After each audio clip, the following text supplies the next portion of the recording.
but in some ways even more consistent in the big picture of things. And so with that, bloodyface and Zalae immediately can see the bans slightly differing here based off their fourth deck. We've got a Druid, Demon Hunter, Priest, and Warrior for Zalae, and then for bloodyface, same thing, but instead of having that Druid, it has that Rogue. And we've been seeing people really bring those Rogue decks, and they feel like they've had middling results, TJ, but some players really have a lot of confidence in it. Do you feel like the Rogue is a good pick for this weekend? I do. I feel like Rogue, especially in... I feel like Rogue has very cut and dry good matchups and bad matchups. And that can sometimes be a detriment in last year's standing, but oftentimes is a benefit. Also, bloodyface has shown huge familiarity with this Rogue deck and an absurd win rate in week number 1 with maybe even card for card, the same list. So if you're having success with it, you might as well just jam it into every lineup. And maybe that's what bloodyface's game plan was. One thing to also note is Zalae, even though it was banned away, did bring Big Warrior, which was something that we saw Language Hacker play to some success last week. And I am still not sold on the deck in like the current metagame. A lot of times it feels like you're forced to ban Priest, and maybe that doesn't work for the rest of your lineup, but if you're confident in your other decks, then it does seem like it is a good choice. And even though Zalae, one of the only players to bring it, obviously made it to a top 8, so having success with it throughout the Swiss portion of the event. Yeah, the Big Warrior seems to line up with what Zalae likes doing, which makes a lot of sense there. You know, play the biggest minions so that's in play, go face with big damage. That seems to be what Zalae loves doing, just simplifying down the game to its core essence and trying to stick to his fundamentals. And, you know, on the other side, bloodyface has the opposite of that. He's got a ton of, like, small things to do with his aggro rogue and tries to navigate it through. Of course, we also talked about the ban, so that's not even necessarily going to be relevant for Zalae's side.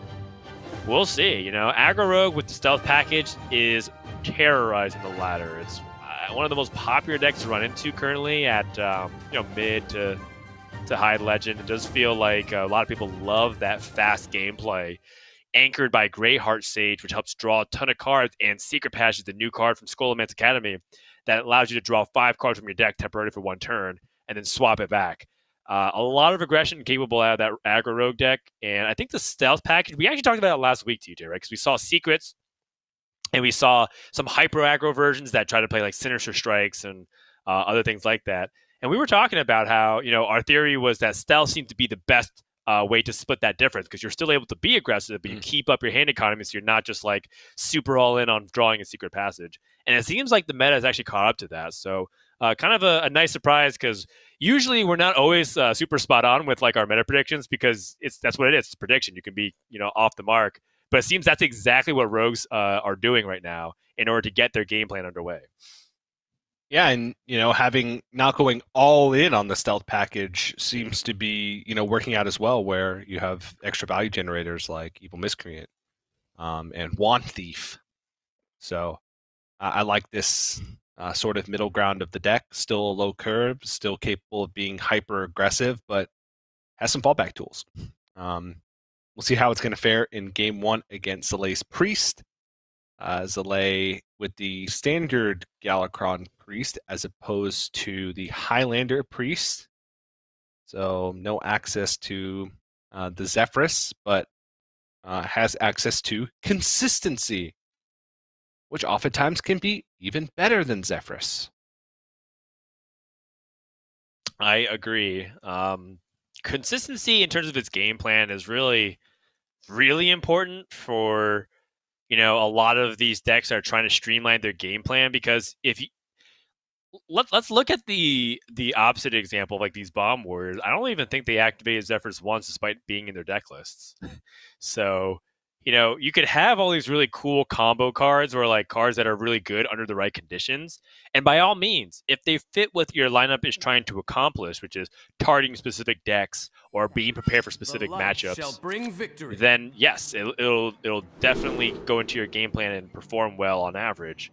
But we also saw Zephyrus be essentially a Bloodfin Raptor for almost every scenario today. And it hasn't been, you know, very long. The weekend we have a lot more games to play. I gotta say, I've been pretty underimpressed by some of those duplicate Zephyrus decks. I'm not sold yet, DJ.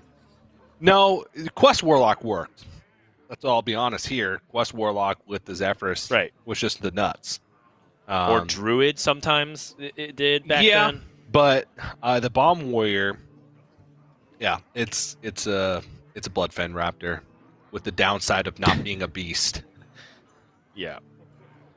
Which is a significant downsize. Yes, very much agreed there. Yeah. Oh. Okay, so Spy Mistress into Ashtongue Slayer. The 1-2. And yeah, nice 1-2 punch. Some big old damage to start things off. If he picks up Greyheart Sage, that could change things a little bit, but I like it. Zalae just with some good one-drops, which will help him immensely against this quick start from bloodyface as well. Yeah, actually quite huge to have a single 1-mana minion to be able to counter the development of bloodyface. Or not necessarily fully counter, because he doesn't have a way to deal with the 3-2 from the Ashton Slayer. But still, nice challenge and make sure that Rogue doesn't get that recursive damage in to constantly pressure and build up the advantage and put your life total under so much pressure that you end up just dying off of whatever they draw. Bloodyface with a hold here because he doesn't have such a good hand. I actually really like this deviation.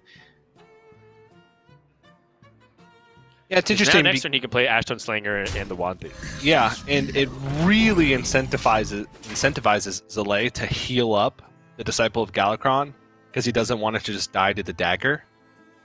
But he does have a 2-drop, which is, I don't think, something that Bloodyface, well, he might have accounted for, but said, I'm going to put you on not having a 2-drop because if you don't, you have to heal this, and that's exactly what I wanted for you to have a dead turn. Oh man, that's my initial reaction was Primordial Studies, but Spellbender could be good to protect an important minion from direct removal, or in a lot of cases, Apotheosis. Your opponent might want to bank on an Apotheosis to pull themselves back into the game against an aggressive deck, and a well-timed Spellbender in that situation could be game-winning, but opts to go for the, I think, just overall better choice. Something that can activate Evil Miscreant next turn. Can also be... wait. Are there any class-specific rogue spell damage cards? Not one that comes off the top of my head. I can look it up real quick. Okay. I don't think so. If they are, then they're probably not good because I would have remembered if it was good. No, it doesn't come up. Okay. So you can still pick up, like, maybe under Wild? Yeah, no, there's nothing under Rogue in particular. There's obviously, like, neutral minions that you can have, which is what he's probably going to discover. And there's a wide range of that. Anywhere from, Cobalt Geomancer, Thanos, Mana Reservoir, all the way up to Malygos. Malygos Rogue. I mean, the one in the middle, or sorry, the mana cost in the middle, Steward of Scrolls, actually is kind of reliable sometimes. I've been actually picking that card a decent amount of times when I play the small spell mage, and it's actually been very clutch a lot of times. Yeah, because it just kind of helped you fill your mana in the mid stages of the game, which is pretty awkward. And this deck is low curve, so if he doesn't have card draw right now, which Bloodyface doesn't truly have card draw, he's got card generation. That might be a good way for him to shore up his mid game until he finds more powerful combinations.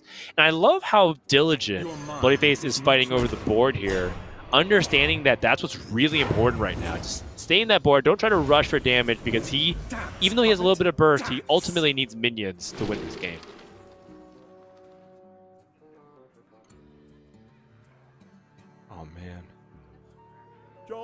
Cobalt Spell Kid, usually the best option. You know, you put the card in your deck as opposed to the other two. Which usually means that it's the better choice unless you specifically need something. But now Bloodyface, he's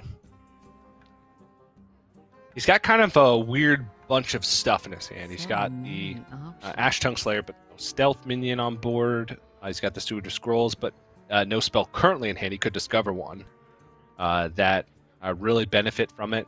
He does have the Goblin Lackey, so he could use that to maybe rush this sneaky Delinquent in and getting up for I guess he can rush it in with the Ash Tongue Slayer. This is really clever, something that didn't pop out to me right away. Like maybe they're like, it's okay. Rogue's just gonna dump but their hand. But if it popped out to me quicker than it popped out to Bloodyface, step out for just half a second. Maybe I'd be a Grandmaster.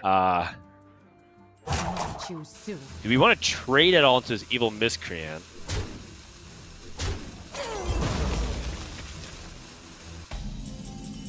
It looks like he does, because I think it's exactly what you described earlier, which is the threat of cards like Apotheosis, which could be problematic.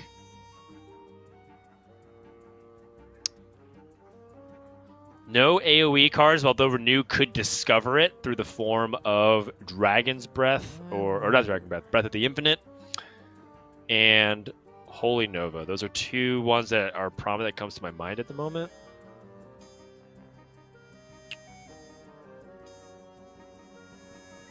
And alternatively, it could also just kind of still stay on this Cabal Acolyte and just try to slowly disarm Rogue and take away some of their removal tools. Ooh, Cleric of Scales to try to see if he can find that just removal straight up. And Bloodyface with the nod as if he's anticipating it to come out. But Zalae did not hit it. Quickly.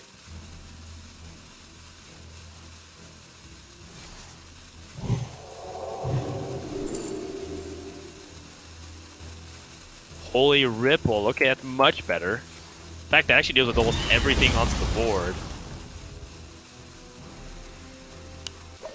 But still something's left on the board, and that's kind of what Rogue needs. Like, I don't think you really anticipate the board to be fully loaded all the time as Rogue, but if you can stick one or two minions and just push damage every single turn, that's usually how you get the win. So even though that was pretty devastating, I would say that this is a reasonable spot.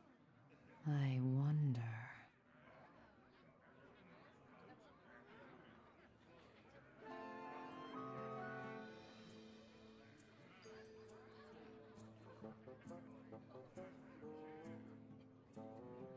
And so from here, Bloodyface looks like we had a small issue where TJ has desynced for me, but we'll be able to still provide coverage. I'm still here. Don't worry. Holding it down until TJ can come save me.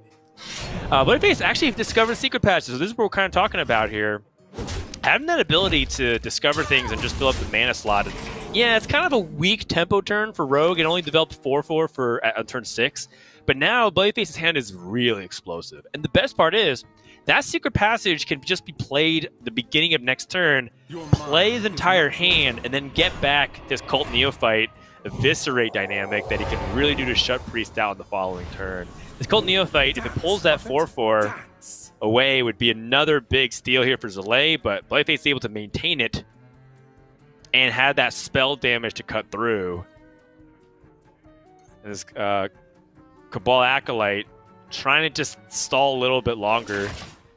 What's really tough for me to see here from this position is that Bloodyface still has a lot of resources to cut through, or to wane down here from Zalae. He still has taunts, he's still got spells, he's got ways to buff his board through Apotheosis that kind of makes Bloodyface's life difficult unless he has any kind of single target removal. 2 Secret Passage comes into Bloodyface's hand though.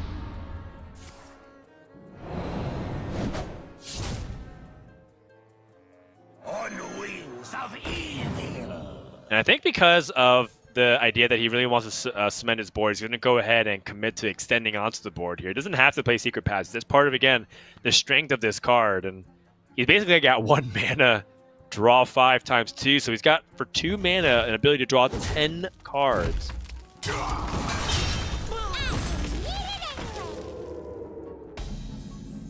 So now the onus goes back onto Zalae with the Cult Neophyte, making these spells more expensive. That Cobalt spell can get a lot worse, but Convincing Infiltrator is still a problematic card to deal with. Zalae just saw bloodyface deal with a 6 health taunt minion by Eviscerate. You only get 2 of those in the deck naturally, so Zalae might be feeling more confident in having another taunt minion just get in the way here. And they should be able to deal with the board reasonably, at least accepts 2 trades before it goes down. An alternative would be to just play Cobalt Spellkin, but I don't like that nearly as much here.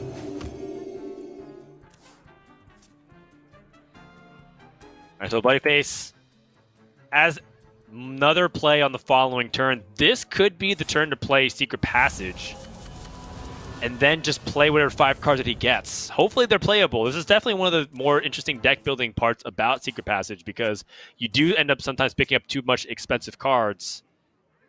And that kind of is what we're looking for here, just more card draw and more resources. Ooh, Questing Adventure comes into the hand. And so with this, bloodyface can also place Evil Miscreant, accrue resources, Backstab, and Shadow Step. He can Shadow Step the Greyheart Sage again and draw even more cards, and basically just have his entire deck accounted for the next 4 turns. He can draw cards this turn, and then play Secret Passage for 2 turns, and then finally start committing to the hand that he draws on the next turn. It's actually kind of absurd how much resources Rogue has at the moment. Bloodyface is pressuring, and this Death Rattle only gets a 3/1 minion, although reasonably that's about the average result. And Bloodyface's hand is full. Straight up full, 10 cards in the hand. And Zalae picks up Mind Flayer cards, which is not going to be super helpful, because the only minion that's worth copying has spell damage. He has no way to capitalize onto it. He might be in big trouble or even dead. Bloodyface has so much ammo, and that's kind of what Rogue is so good at right now. Very similar to Mage, able to generate tons of resources, accelerate the tempo with really powerful spell combinations, and threaten their opponent by being aggressive at all junctures of the game. And so Zalae, desperately going for some kind of removal, finds Penance, which is actually reasonable here. Has the Sethic Veilweaver to even combo with it, and maybe can find a miracle at this stage of the game. Sethic Veilweaver can give a bunch of things that might be super clutch, like Shadow Madness. I think that would be a really good way to disarm almost this entire board. Cobalt Spell can also find 1-mana spells that might swing things. Okay, Zalae's not going to panic, though. My hand is too full. And this could be just a mark of experience here, where Zalae understands what Rogue is capable of. I think maybe in my position, I tend to be a lot more afraid of what Rogue can do with such a full hand. I try to remove a lot of their board. Because if you look at it, there's 12 damage already on the board represented. And Rogue can really explode with so many like lackeys and card discovers. Potion of Illusion, as if you need even more card draw resources. You really don't. But he does, because he foresees the ability for this game to extend even further.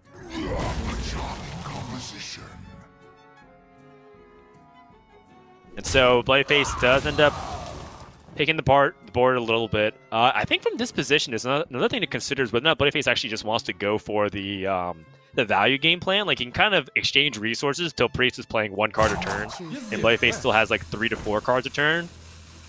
And that just might be too much for Zalae to be able to catch up. It's very similar to kind of like what we see as a playstyle in Arena in Hearthstone, which is just kind of like using your resources to eventually win the War of Attrition.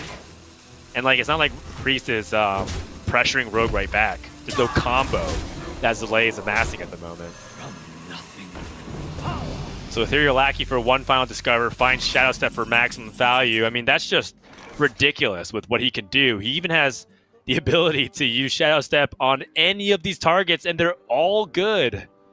Whether it's Ethereal Lackey, Wand Thieves, more lackeys, more card draws. Zalae picks up Raised Dead, and we've seen some pretty decent minions die, like Cabal Acolyte and the Convincing Infiltrator, but they're not going to help against a board of 1/1s.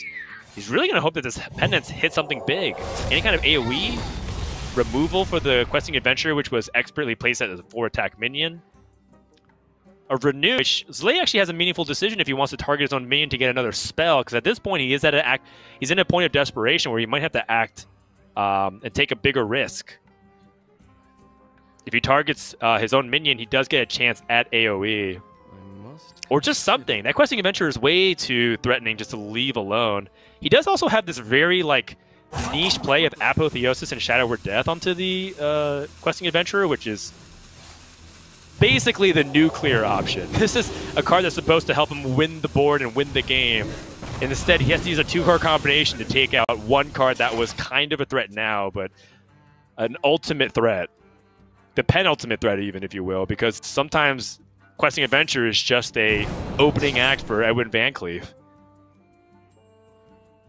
Bloodyface immediately with a quick backstab. That's probably the fastest we've seen Bloodyface play immediately here on such complex turns. Potion of Illusion when he has all these cards to continue generate more cards. Although these aren't like the most threatening by themselves, it's just what they can do in combination with each other. Eventually, there's just a tipping point where, I mean, Bloodyface is going to find mage spells that can just directly damage Priest and end the game, or create such value through power of creation. Or maybe he just keeps finding Potion of Illusion and just annoys Zalae to death. Another Shadow Step! I don't even understand what you're going to do with all of these steps. Start your own dance crew? Spellbender. That's pretty annoying for Priest, considering that they're very big on single target spells. Still no AoE for Zalae, who's been trying to dig for it all game long. Still only found that Holy Ripple. Remember, you've been looking for cards like Breath of the Infinite for quite some time, and it might even be too late, right? Like, this is the point where it reminds me a lot of how Odd Paladin used to pressure, which is just constantly threatening with just enough power that you really need to deal with it, but they can reload so fast, and you know how much value that they're able to generate. And also, if you leave that board alone, you're also asking to get punished really hard for any kind of ways that they can stack damage and burst.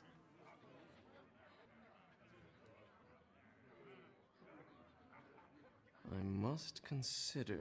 Play picks up Convincing Infiltrator, which is a nice taunt, but like we kind of talked about, still doesn't address the issue with the amount of tempo that's on the board.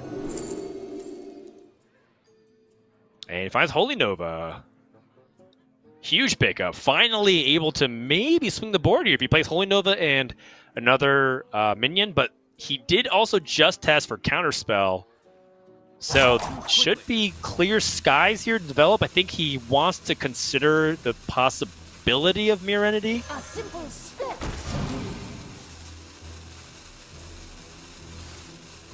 Okay, and with that, TJ is back. Raise Dead worked not only on minions but also on TJ. Welcome back, buddy. Works on caches as well. Who knew? Yeah, you can take a breather, Dan. Take a breather. I wasn't able to catch the middle portion of this game as I was trying to troubleshoot, but I did see the Potion of Illusion choice. And this is an insane amount of value. But it's Pyroblast from Wand Thief. Now just needs to find a little bit of damage from minions in order to close this one out. And aggressively drawing through the remainder of his deck. Oh! Cold Neophyte. Also has Shadow Step. It is a battle cry, so he could shut off even more. He has double Shadow Step. He could make it Zalae spells cost 3 and then trade in the Evil Miscreant, or he doesn't even need to and just play Edwin Van Cleef.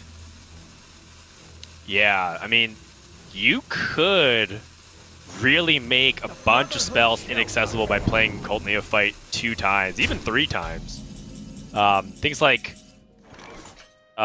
Plague of Death, if your opponent randomly generated it, will not be able to be playable at 11 mana. You know, all these AoE cards or single target removals can be trickier, but Zalae does have a Mass Dispel to deal with the Edwin. A Wave of Apathy also temporarily stalls until he can get more mana, because I don't think he would want to just play Mass Dispel and use 5 mana that way at the moment. Yeah. Problem with this hand is that there's just no hard removal. It's all just, oh, I can buy myself another turn to pick up hard removal. So this is a really tough situation. Also, maybe I was going to say surprisingly, but maybe not surprisingly. For some reason, working with spells that are different than their original cost makes it harder to plan out a turn. Because you're so used to just looking at the art and knowing what its spell costs, you really have to be mindful of how much everything costs. And yeah, that's right. Yeah. There's just not a lot of good stuff here. Convincing Infiltrator, hope that that's going to soak up enough with the added benefit of everything on the other side of the board having one attack and needing to attack into this. Whew. Sap. Feels like bloodyface just has a little too much, though. Zalae's got, like, tricks. Got some stall tactics. That's all they're doing. It's just stalling at the moment. Yeah. Which, bloodyface, not too upset about that as long as he's still gaining value each turn. It seems like he's just presenting a board full of threats, but also refilling his hand each and every turn.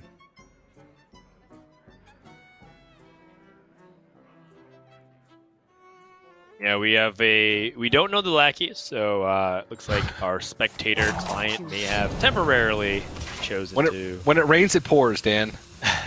That's what I've learned from this game specifically. Oh, that's right.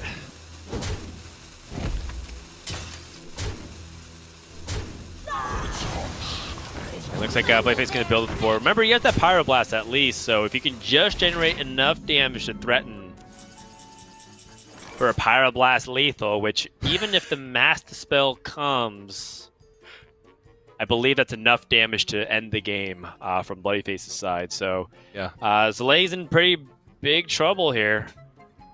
He could bring all of those spells down to their original cost with Fate Weaver. Excellent. Excellent. I think it might realistically be Zalae has to rip the Breath of the Infinite off the Master spell to stabilize here. Yeah. It's still playable. It costs his entire turn, but he clears off almost the entire board. And I think we're in a bad enough spot where that might have to be the case. But that's only because that commentary or that line is largely colored by the fact that I know what's in bloodyface's hand. So I think it's entirely reasonable for Zalae just to kind of play like a pretty straightforward line, like Fate Weaver, and then Convincing Infiltrator, and then whatever. We'll see. Oh, he did hit it! Oh, no! Oh, no! And I think he's dead. Let's see. 3, 4, 5, 6, 7, 8, 9, 10, 11, 12. Oh, actually, he's alive by 1. He's alive by 1. And it doesn't matter what the lackeys were, because he doesn't have a Rush Liking on board. If he had a Rush Liking on board, then he could trade Shadow Step to get to 1 damage, but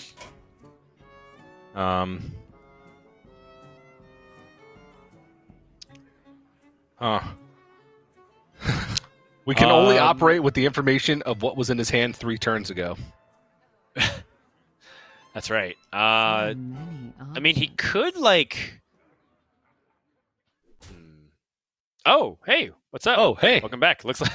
It's us. I was, like, doing my thinking turn. I was like, what can we really do? I'm just, like...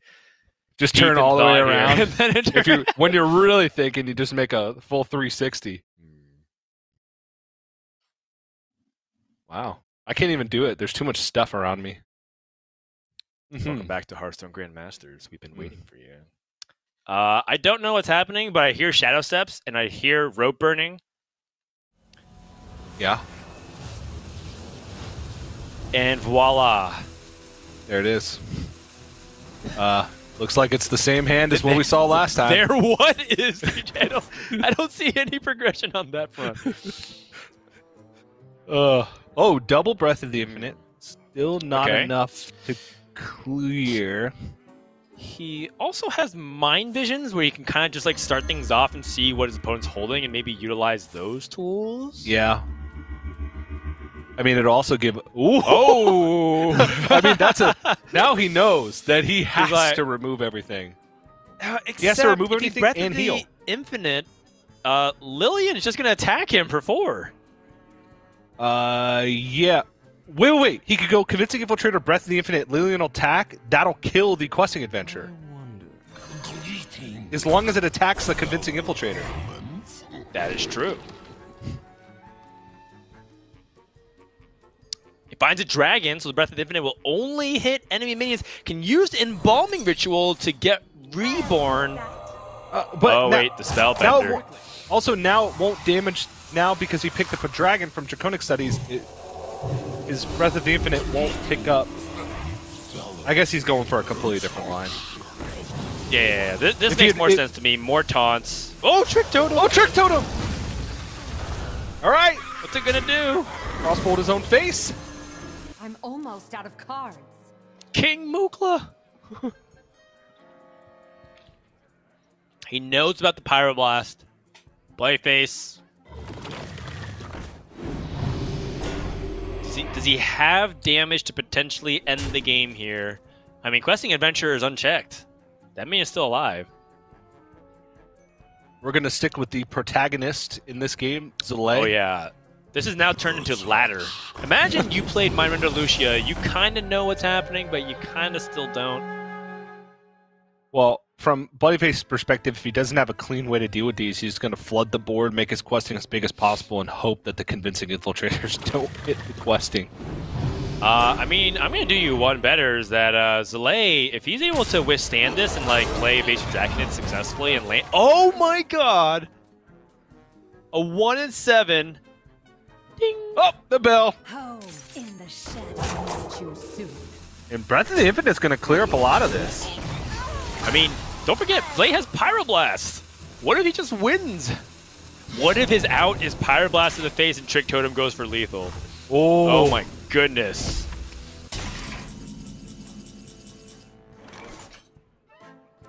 What a turn of events this game has become. But it does look like it might be Breath of the Infinite and the Evasive Draconid. I don't really see any other feasible line that reliably gets Zalae into a winning position. Unless you're seriously going to convince me that he should be Pyroblasting this turn. No, I'm not going to. Maybe a former version of myself may have done that, Dan. I'm not that person anymore. Now, if this Trick Totem deals 4 damage to the face, I'll become that person again. He is so close. Oh, Moonfire! He is very, very close.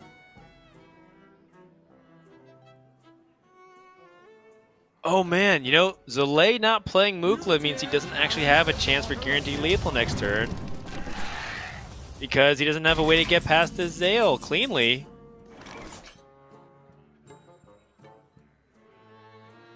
But what he can do...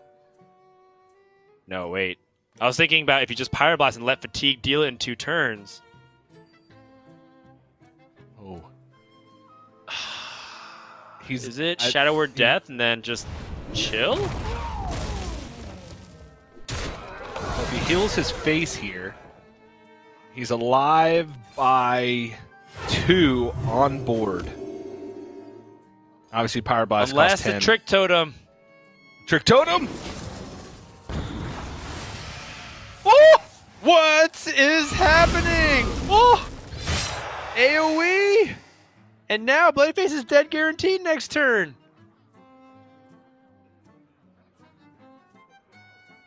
Because he takes 2 damage from Fatigue and the Pyroblast.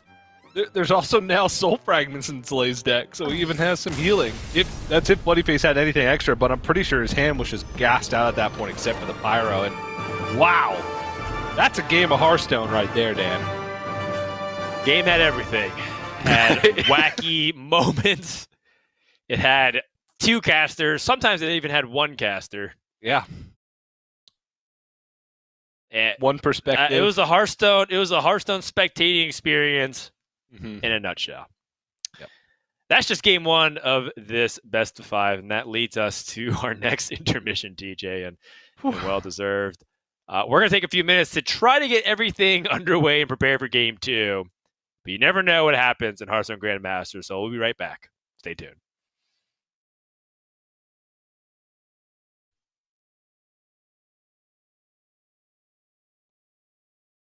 Nope. We're still here, Dan. What do you want to talk about?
Hearthstone Grandmasters is brought to you by T-Mobile. Switch today and rank up to America's largest 5G network. T-Mobile.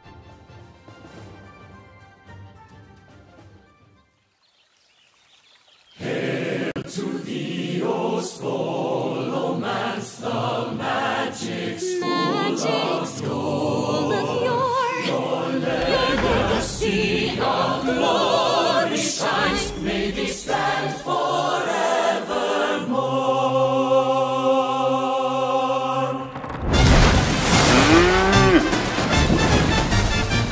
Take your place where magic bends to your will, but you'll have to study hard. So many clubs and colds. Excuse me, I misspoke. Take your pick out in the yard. Test your brains or put their spells for a double major honor roll. Just make sure to stay upstairs in the hall, else trouble goes on to steal your soul. They're kidding, of course. Dear Magic Scooby Dolls, just stay right and true. Oh, Scholomance, we love you. Hey, hey, USA!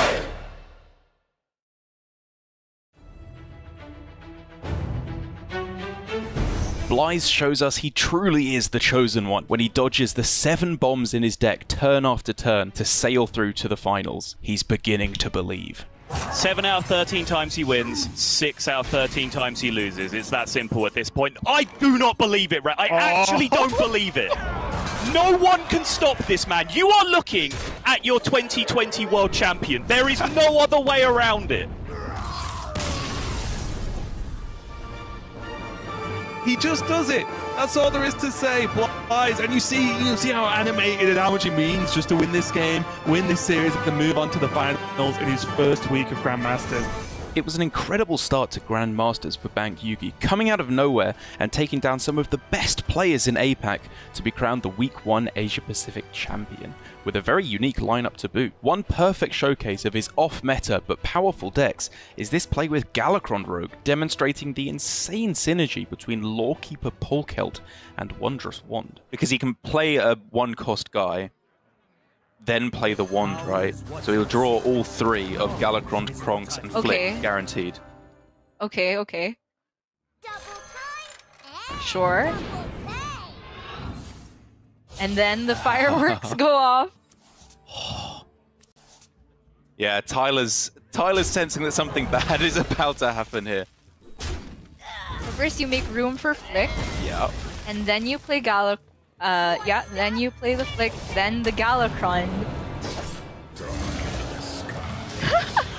Oh, this is easily the best thing I've seen out of this expansion just Who'd have thought that blooming old school Galakron Rogue would end up being the absolute powerhouse like this? Oh my goodness. With the board and hand space limitations, I don't think Mankyugi could have gotten an immediate lethal there, but this may as well be lethal. Look at that board! Mind Render Elutia is one of the funnest new cards in Scholarman's Academy for the person playing it. Not so much fun, however, for No Hands Gamer, who gets his own claws stolen in order to deliver a very priesty lethal at the hands of Language Hacker. He finally gets his claws. Oh!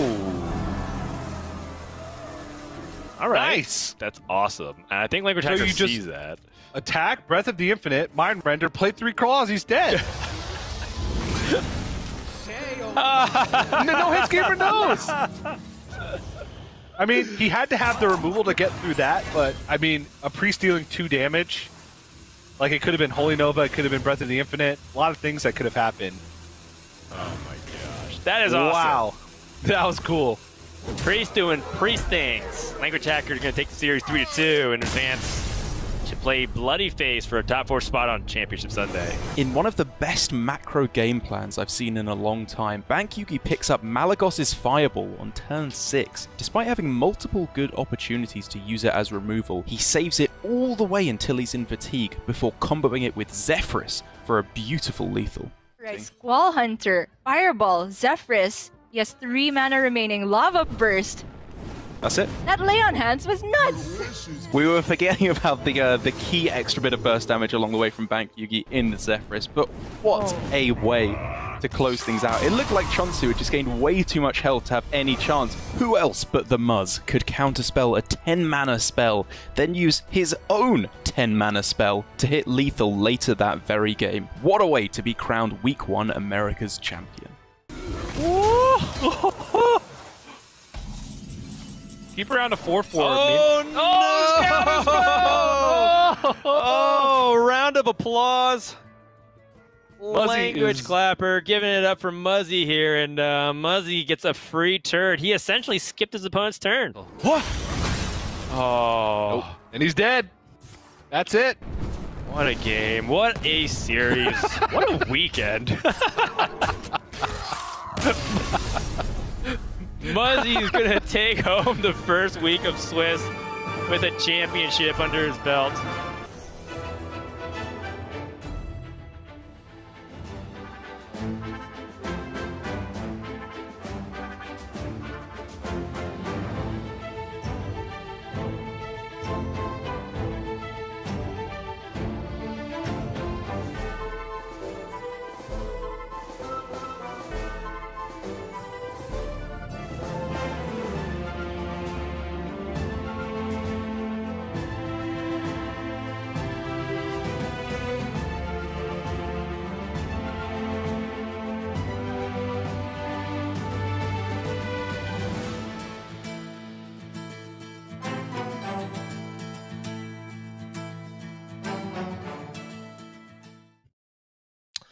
Welcome back, everyone, to Hearthstone Grandmasters for the Americas. It's myself and TJ as we're in the middle of a series between bloodyface and Zalae. Game number 1 was pretty back and forth between Rogue and the Priest, and Zalae able to get a very big win to start things off because the Priest does seem to be a really powerful deck in class, particularly because it seems like people are underestimating certain matchups.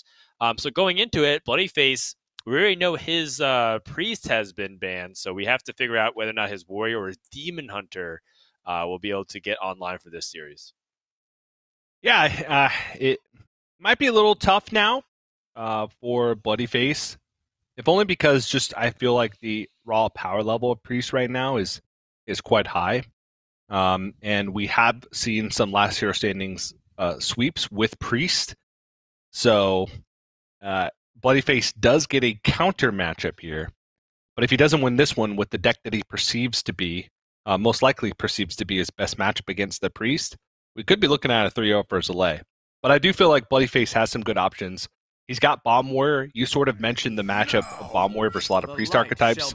I feel like Zalae's almost fits that. He does have one copy of Acidic Swamp Ooze and does have the Mindrender Lucia, but he's not playing Highlander. He doesn't have access to removal outside of that except for Raised Dead, getting back his Ooze, and doesn't have the Kobold Sticky Finger tech like a lot of the Highlander priests are running. So that's a possibility. Also, bloodyface is just going to play the more control-oriented Soul Demon Hunter. And while priests have good ways to heal, they don't oftentimes have good ways to burst heal. And that's kind of what you need in a lot of situations in this deck. If bloodyface can line up his tools and his burst damage in the right way and not just kind of chip away and let Zalae heal up turn after turn, I do like this matchup. Or the Demon. All right, well, I guess there's only one way to find out, and we're going to go into game number 2 here, where Zalae is currently at 1-0 in a pretty good spot. If he can win this game, he'll be in decisive control for the rest of the series, and as we know, going up 2-0 in Last Year Standing is way more impactful than going up 2-0 in Conquest, because sometimes we expect things to go up to 2-0 based off the weakness of a certain class that's being targeted. But alas, Zalae not able to really stick a minion for this Apotheosis. That's not a big deal against this deck because bloodyface in particular doesn't seem to be playing the heavy aggression version that plays Gladebound Adept. Instead, he's playing I-Beams like you're talking about, much more control-oriented. Vipero Scoundrel is just a good card in Demon Hunter particularly because they have fewer class cards to discover than the other classes. So it tends to be a lot more constrained to quality things. Although it's starting to dilute a little bit more because of the expansion and how it drives certain archetypes that don't really work with it. Like, for example, we saw like Philosophy. It doesn't work with like 90% of this deck. Yeah. But on average, when you play Vulpera Scoundrel and you're offered 3 choices, you're going to get something good because of how, on average, the Demon Hunter spells are good. Zalae doesn't really have a choice here but to play the Mind Flayer. Obviously not the best target. It's just a 1/3 that's on the other side of it, but he has double Apotheosis in hand. His other play this turn would be search for something with Renew, but honestly he doesn't know what he really needs. Bloodyface, one of the few Demon Hunter or Soul Demon Hunter players to actually be playing a Consume Magic in his deck. But I do like the card. It allows you to push through taunts, just kind of cycle if you draw it off the top at any stage of the game. My plays in playing Eddie's deck, when I would play the Wand Maker, I always was hoping for Consume Magic as an out, and I realized how powerful that card would just be to put in the deck. So I definitely like Bloodyface's construction there. Now Zalae just playing a thing. That's his turn. Yeah, very much so. Get in the way of the Demon Hunter and try to stick something. These Apotheoses will be really big. And now that Consume Magic has been used, maybe that does free up things, as you were talking about. So, Bloodyface in the meantime with the Lapidary and the Marrow Shard, both are really good options, or Marrow Slicer, excuse me. Both pretty good options. I think this one puts out slightly more consistent damage because you're able to get the swings over 2 turns, and you're able to use your hero power to really make things tie together. And also, he's trying to build up the momentum to make sure that his Sociologist militia is good. Your mind is not your Yeah, if I'm Zalae, just going to go ahead and take it. Just start putting things in the way. And this is definitely where the deck can struggle from my experience. Which is, if you're investing so much damage into things like taunts and whatnot, eventually Demon Hunter just falls a little bit far behind because they're funneling all their power into the attack, and if the attack gets stalled and you have to overkill or just not do things optimally, you're going to have to be relying on things like Blade Dance to really get through, which you just have, so maybe it ends up being okay. Yeah, could even be a big punish for Zalae here for not opting to go for something like Apotheosis. Because he's not guaranteed to stick a minion on board, and with Second Slice Blade Dance in hand, that clears through, I think, all will clear through every minion on Zalae's board. Will cut off his opportunity to play Apotheosis and still allow bloodyface to push a significant amount of damage. Because if he Apotheosis, then that I'm terrible with card names today. The Quill Boar. Shade Quill. Yeah. Would have been all the way up to 10 health, which would mean it would be very difficult for bloodyface to remove it, especially with Consume Magic gone. Blade Dance wouldn't even touch it.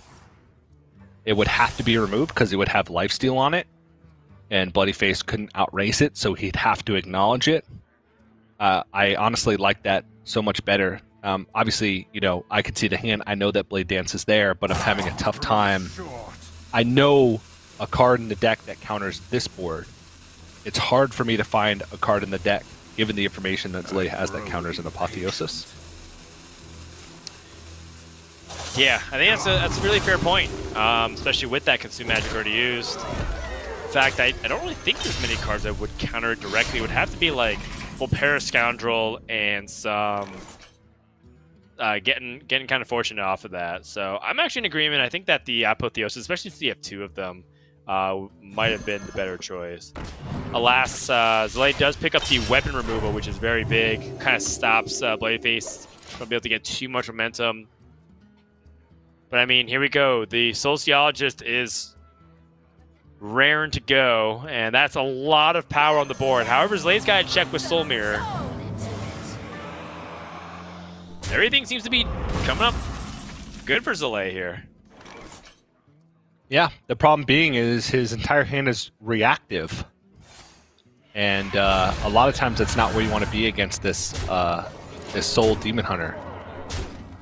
Because, you know, if all they're doing is trying to damage your face and you're just reacting to whatever they're doing, you can sometimes get caught in awkward spots. But the good thing for Zalae is bloodyface doesn't have too many resources. He is missing some key cards, like a Lorekeeper Polekelp or a Skull of Gul'dan to draw a... or the Lorekeeper Polekelp to put the Skull of Gul'dan on the top of his deck. Even Chaos Strike would be decent at this point just to kind of cycle through. But he does have Zalae down to 15. But again, you know, with all these resources, Zalae sticks one minion. Apotheosis is going to punish him heavily. As Shadow or Death, has Forbidden Words. I must consider. Many ways to deal with minions. Just needs to find a way to stick something on the board to really put him out of range with Apotheosis.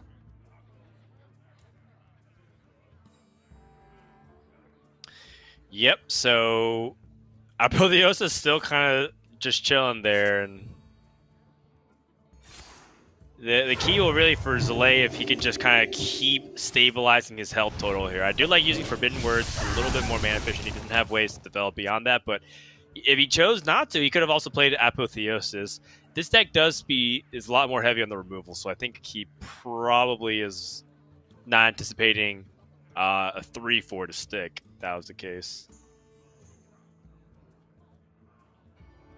So what do you do if you're bloodyface here? Are you just going to play Magtheridon and systematically remove those 1-3s? Or like, what else are you supposed to really be doing in this position?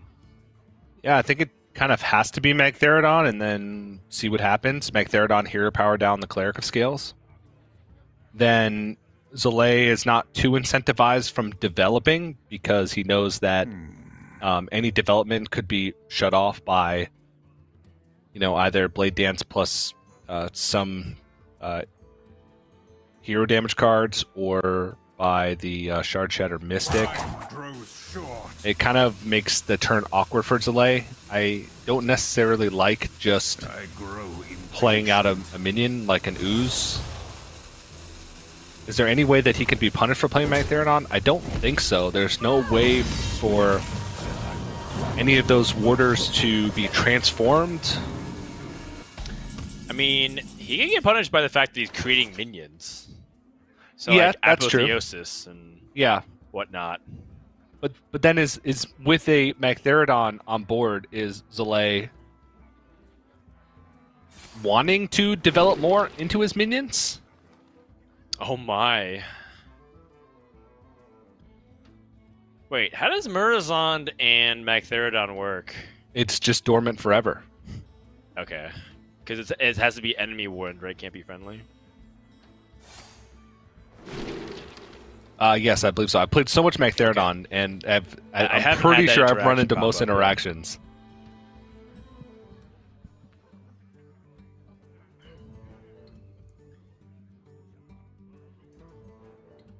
It has Alright, to well- specifically be the warders from that Magtheridon. I think they're attached to that Magtheridon. So even if, like, for some reason they copied the warders and then killed those off, I think it has to be exactly those three. Oh, is he gonna? He could kill off the warder and then Shadow Word Death the. Oh no, he couldn't. Never mind. I was like, Aeon Reaver the warder and then Shadow Word Death the Magtheridon, but you can't do that because Aeon Reaver wouldn't kill it. Right. Oh He's man, this anticipating is that- rough.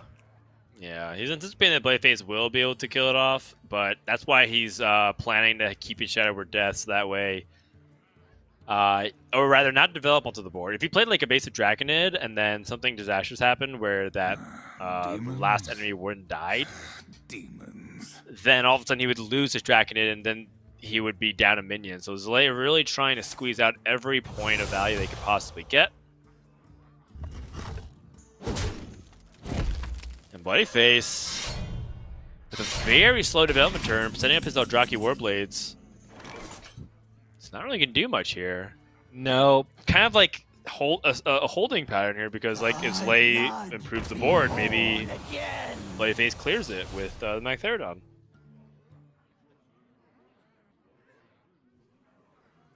Yeah, and I think if bloodyface's next draw is not Polkelt or Skull of Gul'dan or Chaos Strike into one of those two things, that he's gonna start getting pushed out of this game. All right, there's the skull. Got some juice. There's the Mystic as well. An I-Beam Mystic if he wants the Magtheridon to awaken. Could also just I-Beam. It's an awkward spot because a part of me wants to keep the Magtheridon dormant, and then when Zalae starts to develop more, then start to clear off. Then clear off that last warder. But then he's just going to heal every turn and negate the damage. And the deck does have limited damage. So you don't want to wait too long. You kind of want to go. You kind of have to go. That's a big Fate Weaver. Yeah, it's huge. Gives him 7 mana worth of discounts. But yeah, it's exactly what you described. If he didn't deal with the lifesteal minion, it's going to come back to haunt him later. So bloodyface knows this is already a tough situation, and this is looking very much like Zalae's in a position of 2-0 here. Yeah. I would say that the chances of bloodyface winning right now is in the single digits and maybe even lower than what we're estimating here. Not a great spot. That skull needed to come so much earlier on in the game, it feels.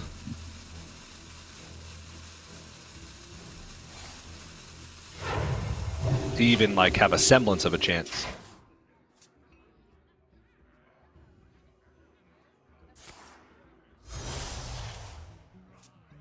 All right, well, Chaos Strike. I mean, maybe I-Beam? I mean, that all helps. It all helps, but it's going to be so difficult for him to piece together enough damage to win the game. He's already used one of the Lapidaries. He's going to need another Skull and then draw all the rest of the burst damage that's in his deck, which honestly isn't that much. There are a couple ways that he could win. Vulpire Scoundrel into Inner Demon for surprise damage out of nowhere. That can sometimes be enough. He has Kane Sun Fury. Still has one Soul Shard Lapidary left in the deck. he does have some damage. It just doesn't feel like it's enough damage. Because each turn, Zalae is playing a threat that bloodyface has to deal with, and he's healing his face. And honestly, that's enough. Okay. Here is one of those X Factors, Volpera Scoundrel. Mystery choice? Yeah. This is a mystery choice. Well, I mean, Chaos. Okay. it helps you get past this Draconid, which is kind of problematic, to be quite honest. Yeah. Mystery Mystery choice. choice into- Immolation Ore. That's worse Which Chaos is- Nova. Sort of. It actually doesn't kill his own Volpera Scoundrel. True. And then Marrow Slicer is supposed to go through it anyways. Okay, so he stuck a minion. If he plays his whole hand, he could push 5 damage to face. Immolation Aura, Marrow Slicer, Hero Power, then Blade Dance will actually clear everything. But then Bloody Face is super all in. Yeah. I grow impatient.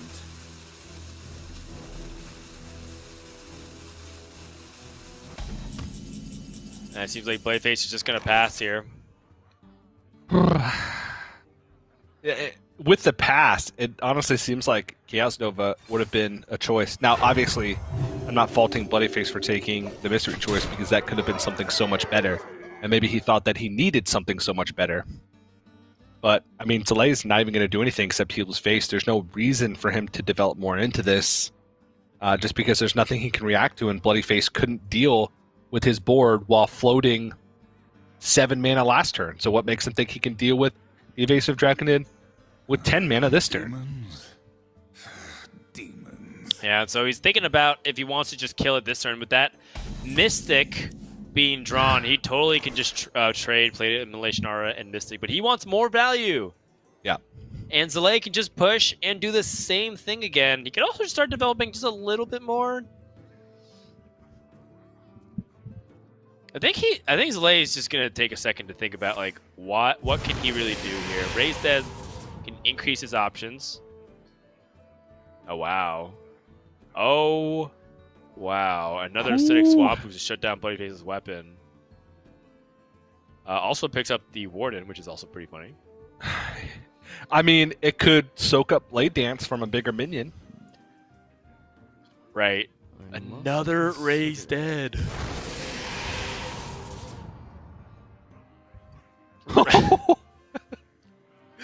Both of the souls that he got from the Soul Mirror? Wait, isn't that insane with Apotheosis?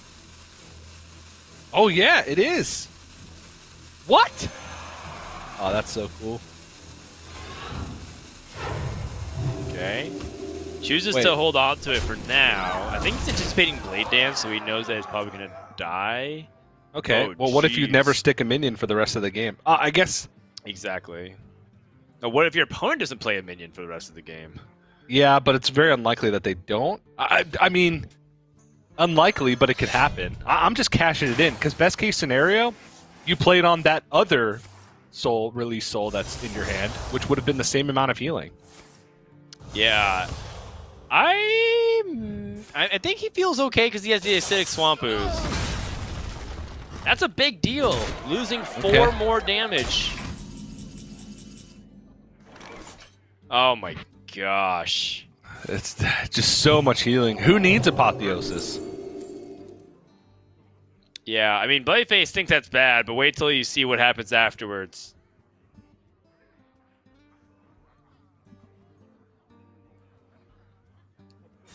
Mind games. Power is what you see. Okay. Knowledge is what I provide. It's a 4-mana 4/5. Oh, and the ooze. He's still not out of it, but it's looking real dicey. Okay. All right, that helps.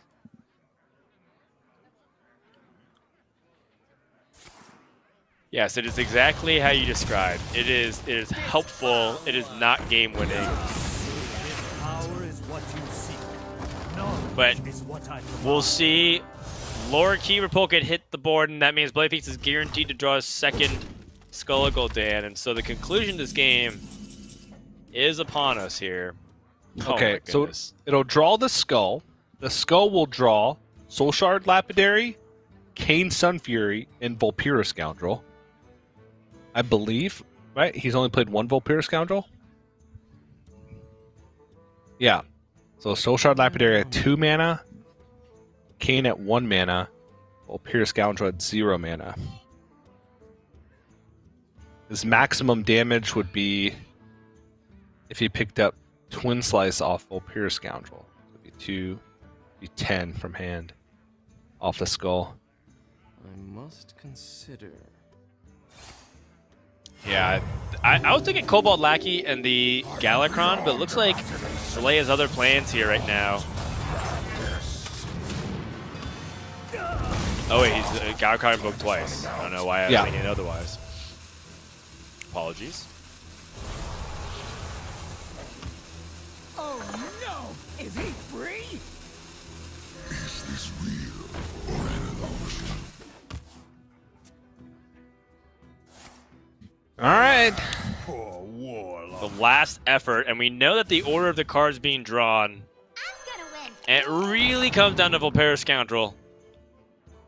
Glide is interesting. He's probably hoping, please give me Inner Demon, I guess. I don't know. Mystery choice. Oh, Demonic Companion. I mean, that's 2 damage. Yeah, it is.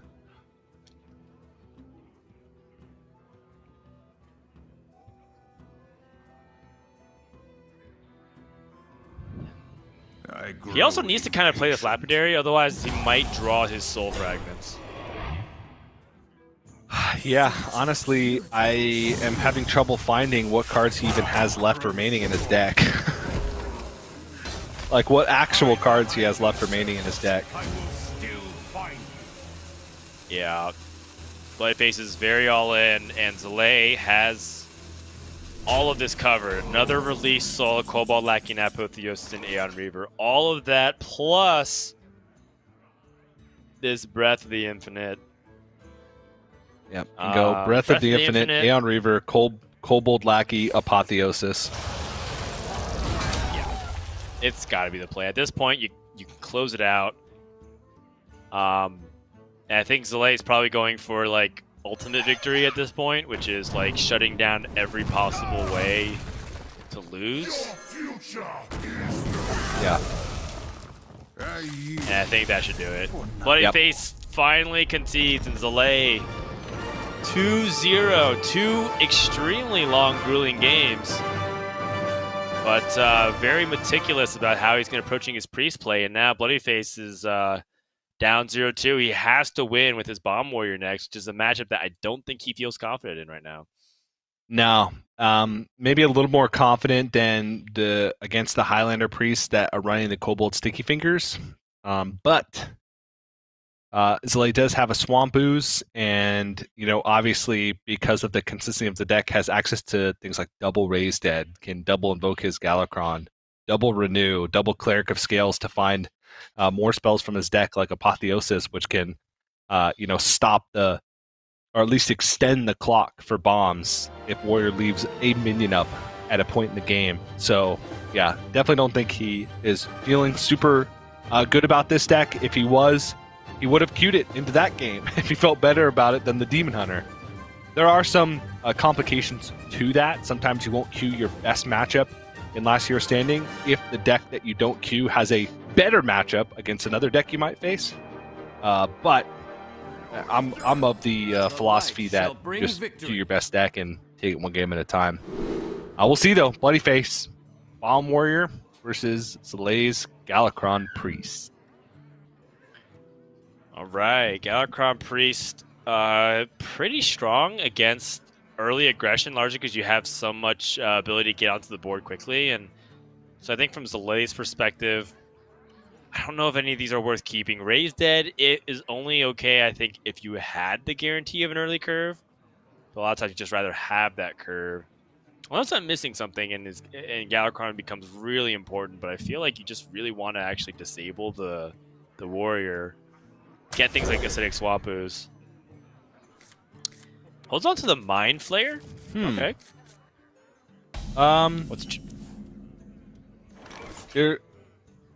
This deck doesn't really play anything before like 5. Someone's gotta lead the charge. Like you mean the Sky Raider, priest? the warrior. The warrior, yeah. So like at best you're getting a 1/2. I guess sometimes you can get an Armor Smith because a lot of times warriors will play an Armor Smith, but Zalae very much so values tempo, I think. That's exactly what the Mind Flayer was picked for. Yeah, and you know, maybe it's just the idea that it's just a sticky minion, and then he draws things like Apotheosis, which are hard to deal with. Red Caliber in the hand here for Bloodyface off of that Corsair cache. Bombs are starting here. Zalae has that Apotheosis ready to go, but he now has drawn a dragon. He could go ahead and look with Cleric of Scales first if he wants to find something. On wings of destruction they come. What is he looking for here? Renew? Draconic Studies? Finds Breath of the Infinite, Shadowward Death, Shadowward Ruin. Not the best. Everything's reactive. Yeah. I think his hand lacks the ability to deal with the risky skipper board, so I think Breath of the Infinite makes more sense to me. Shadowward Death is more for like just Dr. Boom and that's it. I think that's also a completely valid approach as well. Yeah. I don't know, I guess like if my opponent played Risky Skipper and started drawing cards and whatnot and you need to deal with it and your board's cleared, it did make me feel a little uncomfortable. Oh, Ooh. interesting. I can... So, Dirty Tricks seems just superior to Spectral Sight, because Priest is going to cast spells. But Carry On Studies is very interesting. Yeah, Warrior does have some Death Rattle minions like Scrap Golem, Kargath, Blade Fist, Rattlegore. Yeah, okay. Barov. Yeah, Lord, if anything, if he gets all garbage options, at least it'll make his Lord Barov cheaper, so he wouldn't have waste that mana. Ooh. Going into turn 5 as well. Yep. Perfect turn to shut off Dr. Krasinov and Captain Greenskin.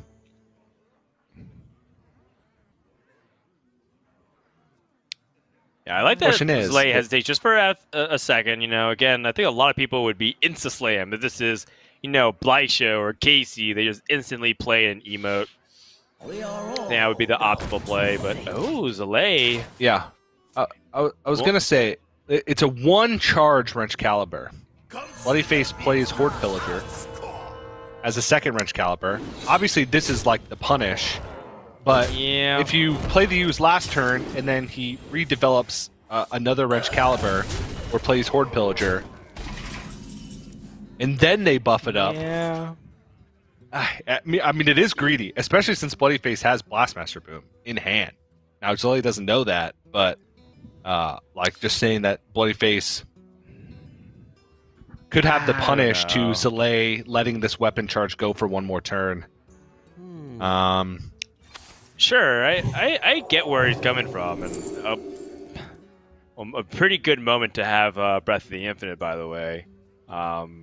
It would have been misconnections, Dan. Misconnections. I would say that I get where he's coming from with his like his line. Exactly what you're talking about. He's playing Horde Pillager, so if he like attacked and immediately played Horde Pillager, he'd be able to like get it. But I think that's a little bit too greedy, and it's kind of like what you're saying. Most oftentimes, you're pretty much shutting off one weapon charge from the warrior, and it's like then they play Captain Greenskin or the Dr. Krasinov, or just upgrade, right? And like the idea is that it's not just shutting off the charge, you're also shutting off cards that activate off of it, and then you're also shutting off the follow-up opportunity for your opponent. Bloodyface pretty upset. He just drew his second range caliber, which means Corsair Cash doesn't get anything. Blatant Decoy is fascinating. It actually really messes with Zalae from multiple angles. Yeah. And Zalae's already played things like his Cleric of Scales, and he would have absolutely played his Disciple of Galakron. Meanwhile, he would pull out his Lord Baroth, the chillest. But, that's not really going to do much for him compared to how much damage it does to Zalae. Nubisoth Warbringer also fascinating. Though I feel like a buff in hand doesn't do much because Soulmere, Shadow or Death, Shadow or Ruin, just treat them all equally. But it is the biggest thing, Dan. And sometimes when you're faced with a tough decision, the best thing to do is just pick the biggest thing. That's right. Notably, Bloodyface picked up the Wrench Caliber at the beginning of that turn with Corsair Cash in hand, which means that Corsair Cash is DED dead in hand.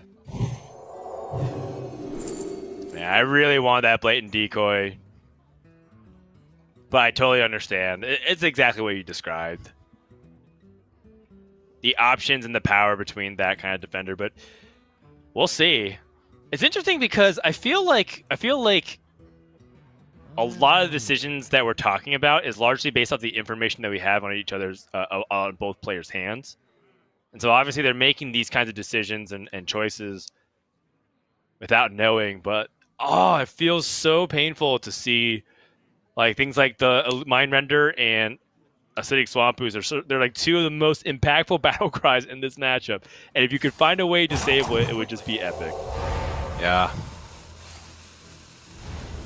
Oh, wow. Really defensive stance here from Zalae. Yeah. That's really expensive to remove a 4-attack minion. I mean, 4-attack minions are the bane of Priest, Dan. It's true. Just to say Soul Mirror. Bloodyface could die here.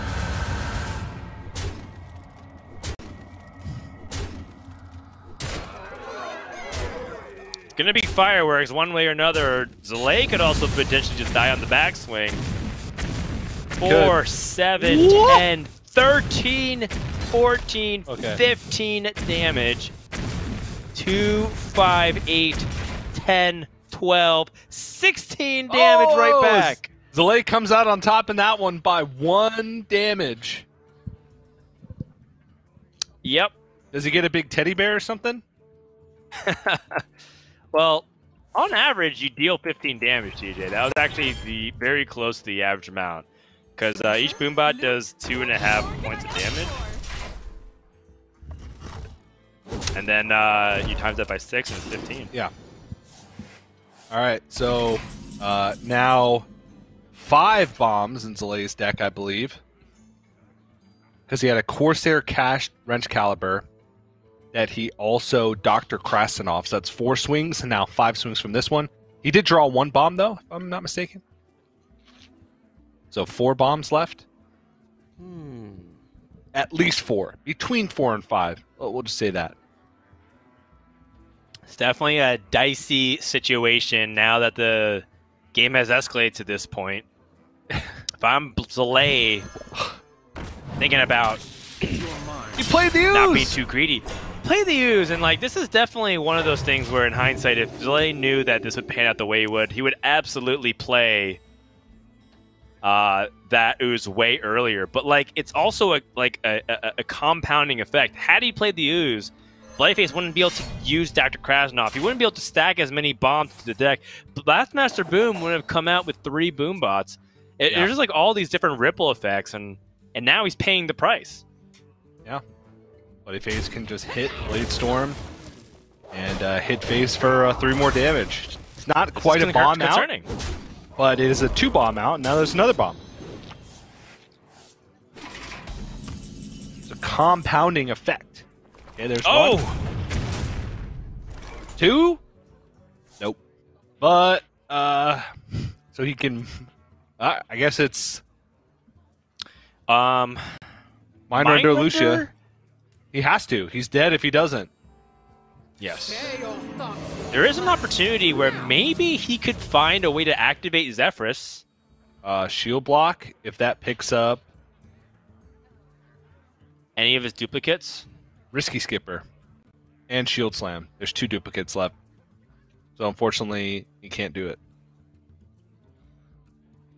He could Armorsmith and Bladestorm. Armorsmith, Zephyrus, and Bladestorm. Or Armorsmith, Bladestorm, then Zephyrus. So Armorsmith Bladestorm would be 6 armor. Armorsmith Zephyrus Bladestorm would be 6 armor. They're both 6 armor. So it would be Armorsmith, then... I don't know. You want to keep your... I don't know. That's tough. They're both...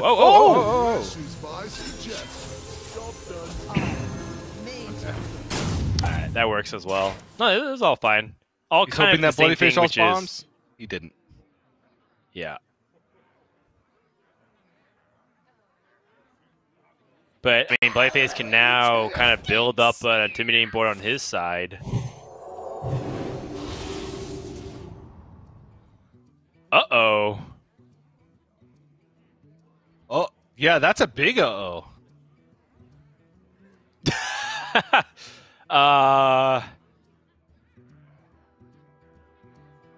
Okay, well... He could Breath the Infinite first before playing Disciple of Galakron, so he could prevent wiping his own 1-2, but he might get a dragon. I think he doesn't want to do anything to give him armor. I think he wants to keep his one bomb out. Because it would put him out of range. Yeah. By 1. Wait, will it? We'll gain 3 armor. Yeah, you're right. It put him out of range by 1. Right. Thy blood be born again. Okay. Freshman. Right. The freshman. Alright, Bloodyface just like, whatever. No swing. Still has Captain Greenskin in the deck. Soul Mirror in the hand, which gives Zalae... Oh no! It doesn't matter. He draws a bomb! He draws another one, he's dead! Yeah, it's kind of... The interaction is Bloodyface wasn't going to swing anyway that turn, so he's not going to put him on a 1 bomb out. He kept him on a 2 bomb out because if he swings, he actually puts the bomb into his own deck. Right. That's actually a good point. Now, Zalae actually has a really interesting thing he could do. You could heal his opponent's Veilweaver, but then he would put him inside like a situation where he actually heals a ton himself. Because if Zalae healed Bloodyface's minions and then traded into it, Zalae would have given Bloodyface 8 more life at that point. I've watched a little bit of all 3 regions, and every time Mindrender is played or being thought about played, it throws every caster in. Yeah, it just messes everything up. Like even us plus the players are left trying to play catch up. Almost, it feels at times. It's very difficult. It really does rend your mind. It's so like thinking about not attacking because it's going to shuffle a bomb into your own deck, while also trying to think of bomb outs and in how it works. It's very tough. But Captain Greenskin. It's a huge pickup for damage opportunities. You can finally get rid of this Armor Smith. I don't think Bloodyface is too much worried about his own life total. I mean, 16 is so much against Priest.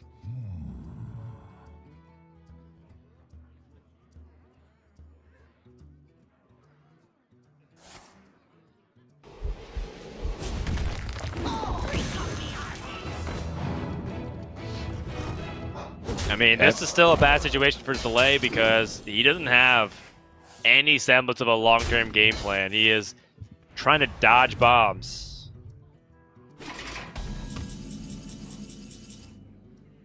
And that is a bomb. Bloodyface sits back. It's probably 2 bombs. Yep. That's another bomb. He's dead. Bloodyface won. All right, well, we got ourselves a series now.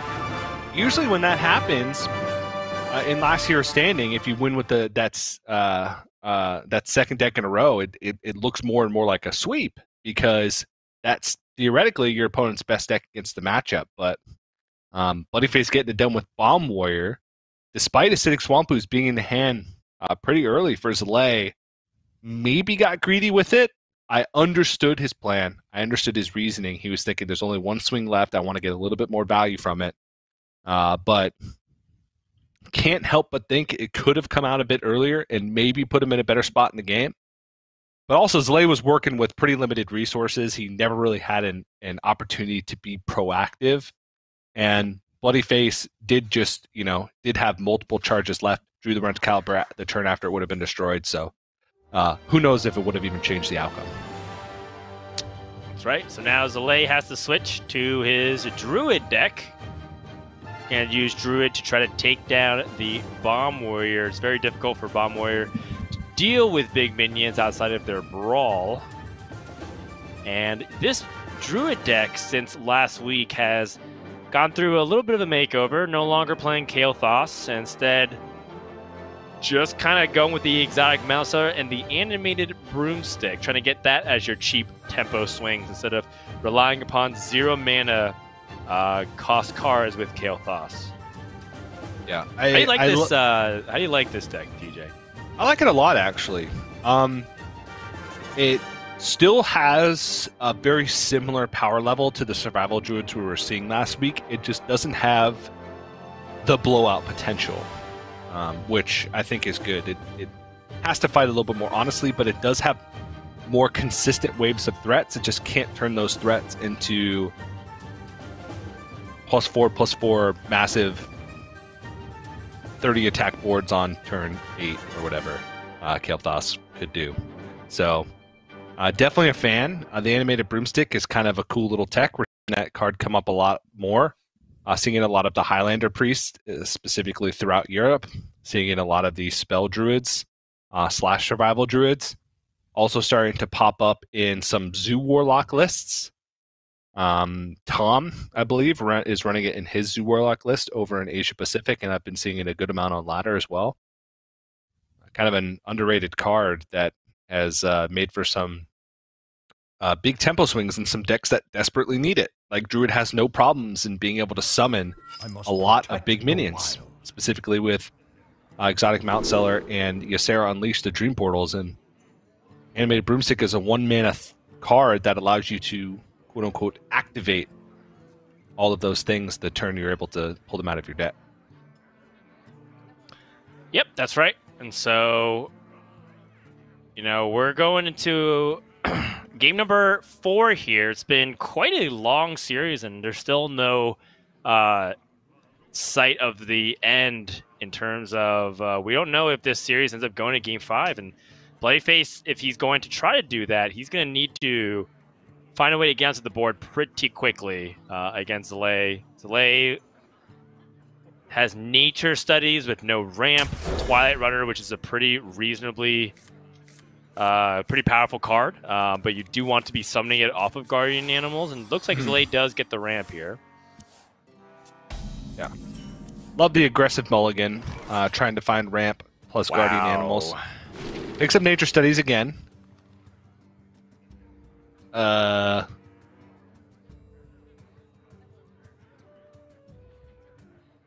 Ironbark was my initial reaction. I could also see Wrath as a possibility to cycle, since his hand currently lacks card draw. But Ironbark seems like the highest upside card out of the lot. And every turn he picks up something that doesn't draw him cards, I'm going to more and more want the the Wrath. Yeah. Bloodyface, of course, with the head shake, seeing and identifying that his opponent does indeed have the Wild Growth. Whew. All right, then.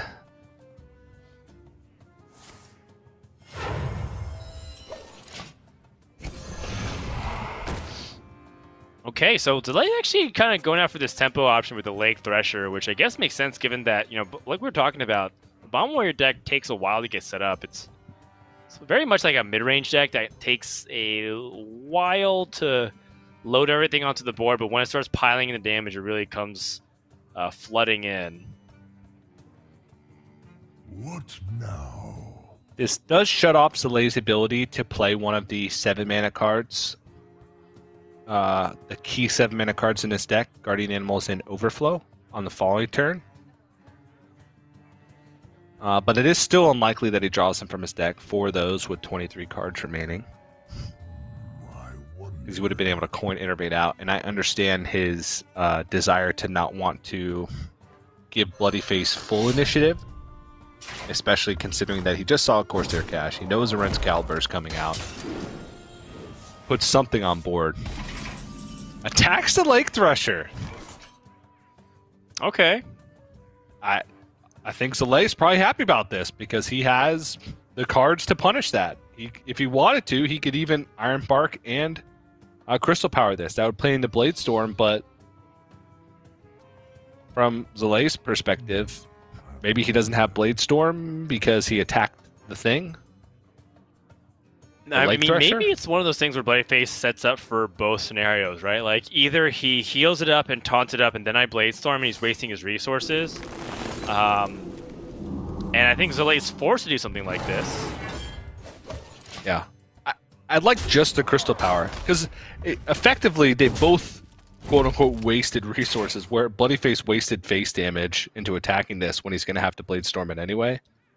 And Zalae, again, quote-unquote, wasted Crystal Power. I guess Bloodyface comes out on top of that because the attack is worth 3 damage, whereas the Crystal Power is worth 5 healing. I don't know. It's hard to look at that 1-to-1, but kind of how it feels. I think it's nice because it disrupts Zalae's plays, right? Like Zalae couldn't play another 5 mana minion, and maybe in his mind, Bloodyface felt like this was a really good hedge, and I like it, right? Because he's anticipating things like Twilight Runner. Overgrowth hasn't been played, so he knows that it's not in the deck, or not in the hand rather. It's in the deck. He's in a good spot. And Zalae really doesn't have anything going. That Twilight Runner is very close to the ideal draw here for Zalae. Yeah. Alright, that or Overflow would have been quite good. So Bloodyface has 2 options if he wants to upgrade and swing now, or wants to swing and then play Horde Pillager. And I think that the Horde Pillager makes more sense, because he's developing a 4-attack minion into the Guardian Animal, or into the, going into the Guardian Animal's turn. He also could just not play a minion and just prevent, like, Rush from being a relevant thing. Yeah, but there's already a Twilight Runner on board.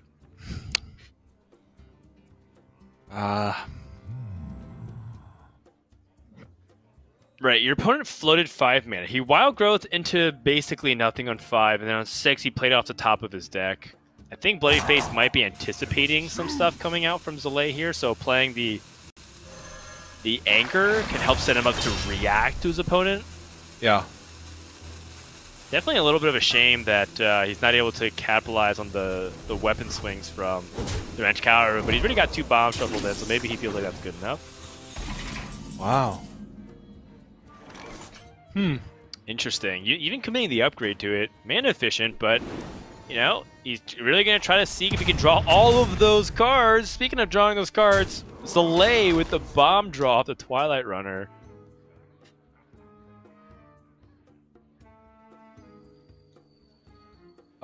Is this the turn, TJ? I'm still thinking about the last turn from Bloodyface. So I was thinking, I like the Ankar because it'll draw a couple pirates from his deck, and then he can always override the Ankar with the Horde Pillager before he swings the last swing, so he can get the Ren's Caliber back that he destroyed.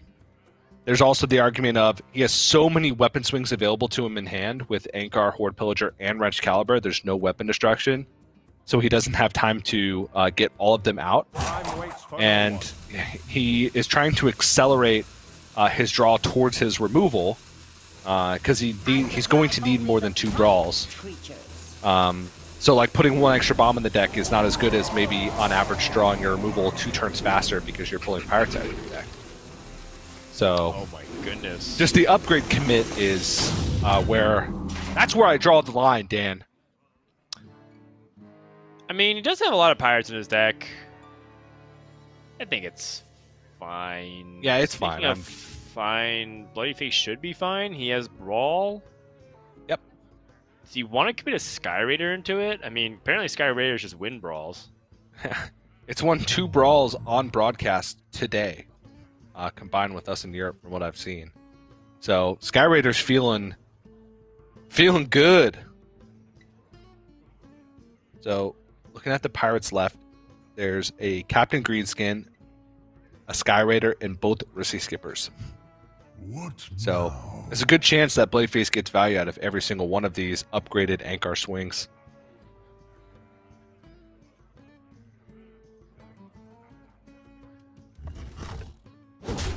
Yeah, I like drawing here first for Bloodyface to kind of reevaluate his plays, but I don't know if that Risky Skipper would change anything. It's just good sequencing. Yeah, well, there's also the argument that what if the Emperor Cobra survives the brawl, and you'd rather take that off the board than have to worry about it next turn going into a Death with Mad Aspect turn. Okay. He really wants to remove all these. He wants the highest possible chance to not have an exotic Mount Seller on board when this is all said and done.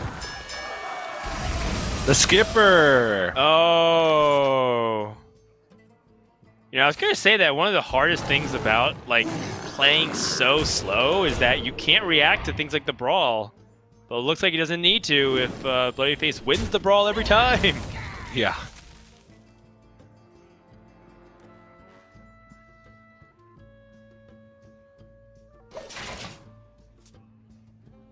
Yeah, I don't really think Zalae needs to be doing much here. Bloodyface picks up his other Risky Skipper, which is actually not that great. He does have Captain Greenskin still in his deck.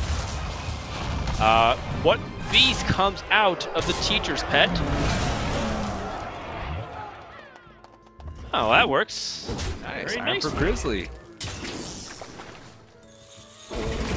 Yeah. Okay. Oh, wow. Hey, is there any more beasts left for Zalae to draw? There are not. So, 0 beasts remaining. essentially, he either needs to play Lake Thresher or he passes by playing like Overgrowth. Overgrowth to draw 1 card. That sounds really bad to invest 8 mana into drawing 1. Or just Lake Thresher. Obviously, he's going to kill this Deathwing. Can't let that live. Looking kind of awkward for Zalae. This is definitely one of the more weaker aspects about Druids, that you can ramp and you can have all these crazy stuff, but if you don't have Survival the Fittest anymore, or if your exotic Mountster gets dealt with and there's no reload, you really lack that bite that Druid used to have.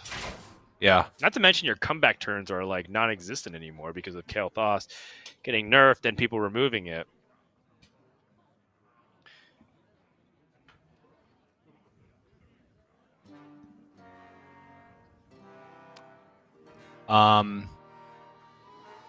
There's actually only 1 bomb in the deck, I think. Right, because he drew it off that Twilight Guardian. Yeah. No real meaningful way to... am I mistaken? Is there 2? I believe. No, there's only 1. Yeah. That's quite an underwhelming turn.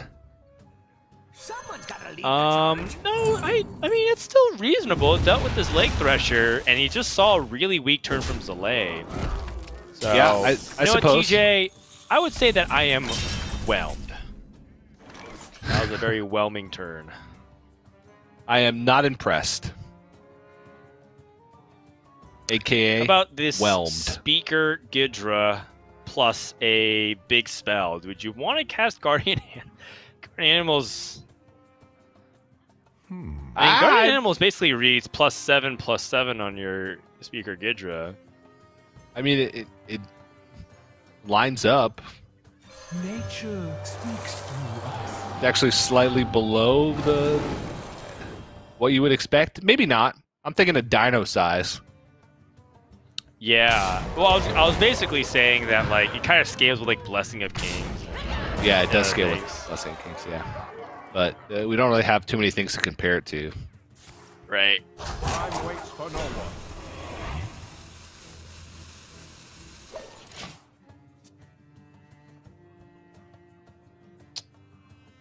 Lord Barov.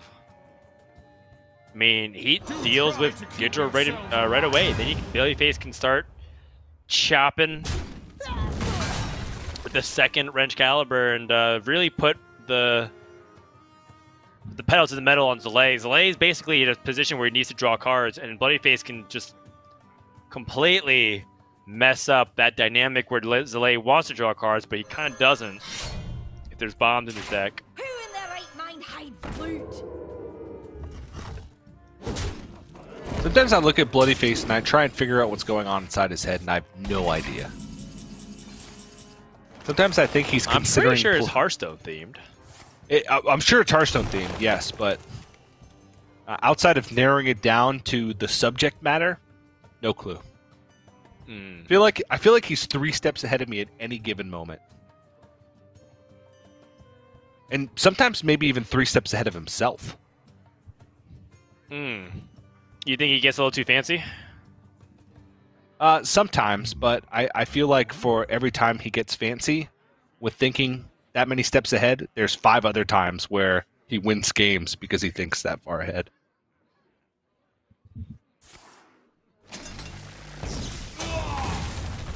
It's interesting. I'm not really thinking about it much, but I definitely have seen moments where like some players in Grandmasters or just in competitive Hearthstone, just like if they just kind of played basic, they would have done so much better than trying to get too complicated with stuff. But like their plays are cool. Yeah, I mean look at Bly's. Just whips cards out of his hand.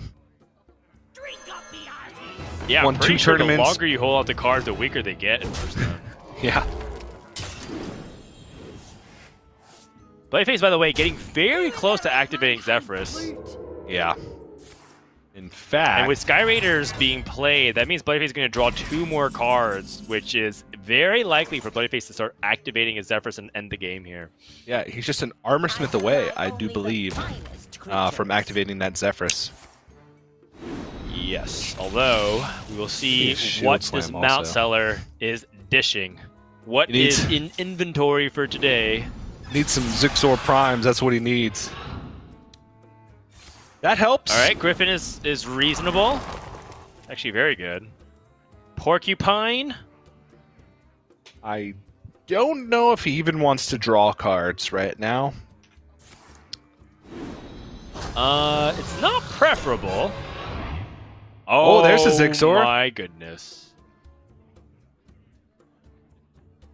Don't know if it's going to help, because Bloodyface feels like he has most things checked. He's got Brawl, he's got more swings from his Wrench Caliber, he's got Zephyrus to close things out. Thing is... with Shield Slam and Armor there's Smith. Shield Slams as well. Okay. He has Brawl to deal with it, and I believe you should be able to just kind of deal with it, especially if Skyventeer dies in this process.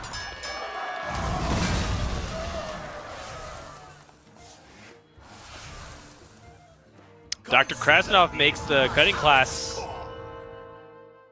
completely free.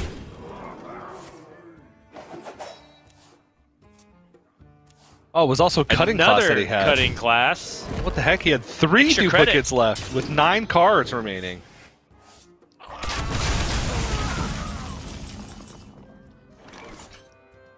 Ooh. So, how many bombs? 3 bombs left in the deck? And 1 Zixor? And a Ysera Unleashed?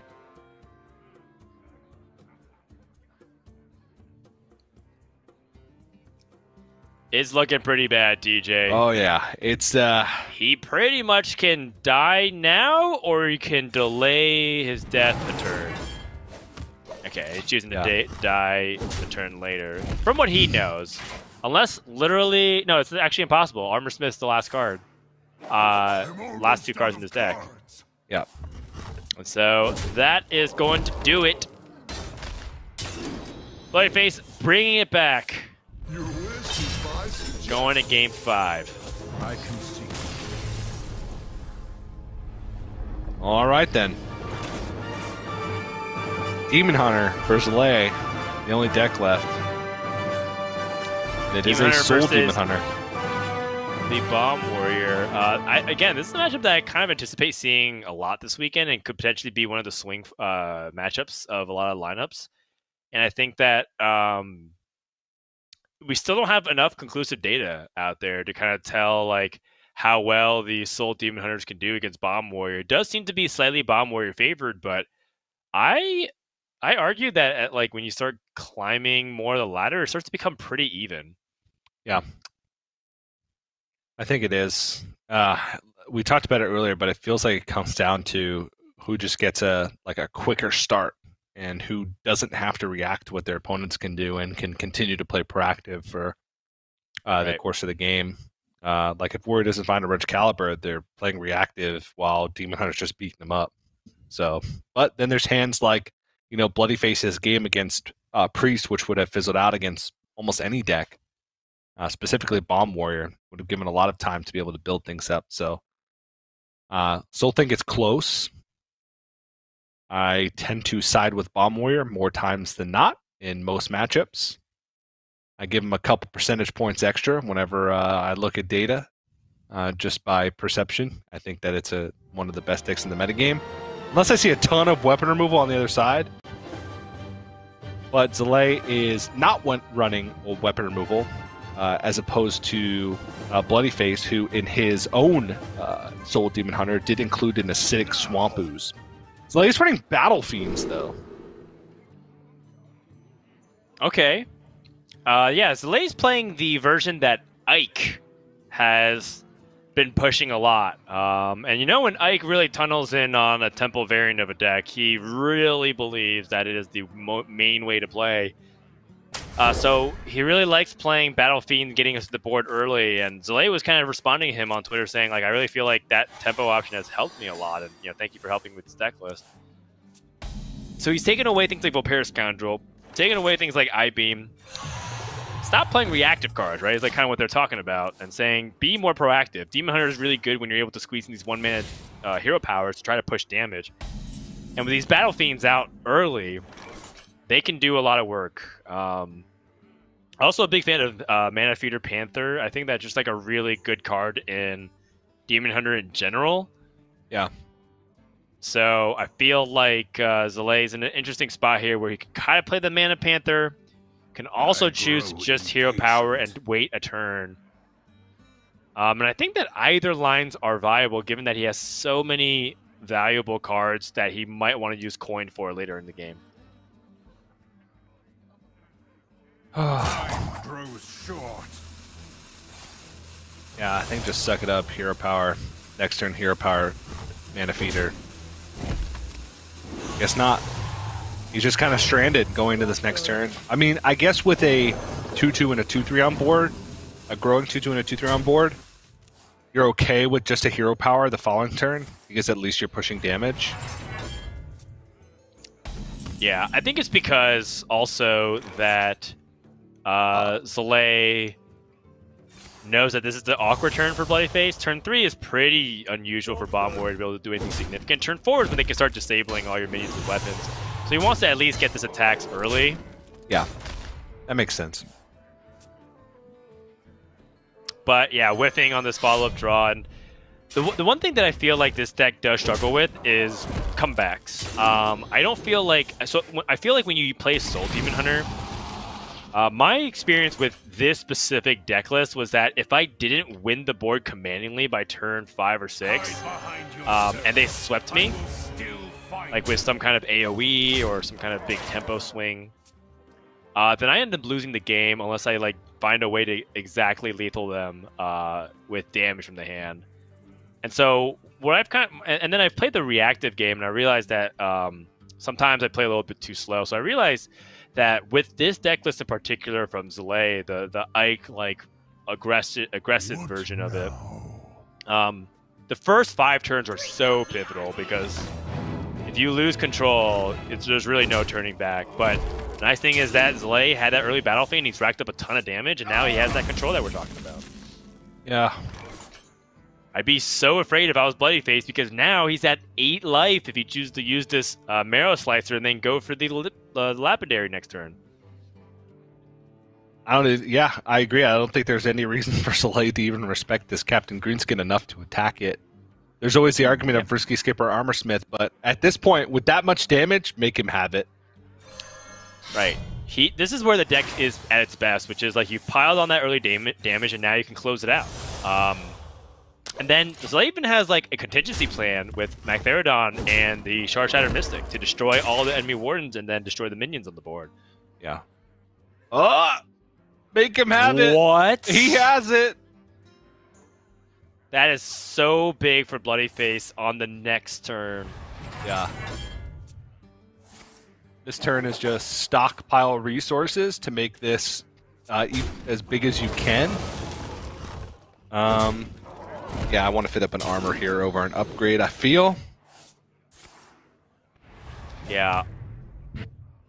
And so the race has begun, and this is a closer race than it might seem, because it's not like Bloodyface is going to be super dependent on the board state. The Zalae's deck is actually pretty good at clearing off the board, but definitely an interesting spot, because if you choose to play the Lapidary and then just go face, you're kind of accepting more damage and anticipating to get cleared off by your opponent's board. And so if Zalae doesn't have enough damage over the course of 2 turns, he might come up a little bit short, and then all of a sudden he's in a situation where it's not desirable. He's just going to be falling behind slowly over time because of Warrior Sustain. Job's done. There's not much sustain in Warrior, but there's a little, and sometimes it's very explosive. Ooh! Especially with that was the another second risky Armorsmith. skipper. Honor made to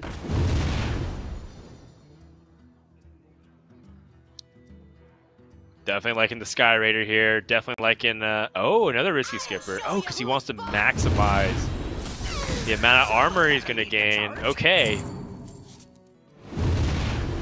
That is... Oh, Cobalt Sticky Finger off the Sky Raider. That's sick.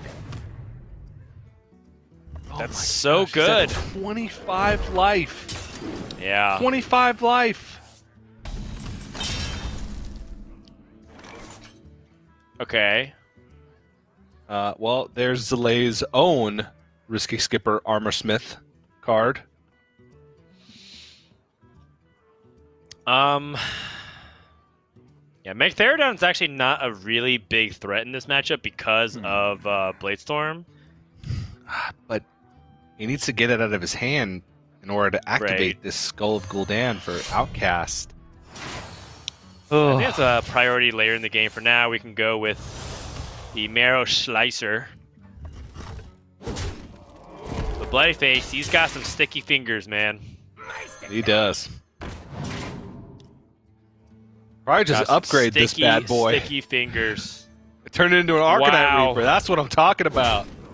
Some big damage. And I mean, that can still even grow further if Bloodyface finds Dr. Krasinov.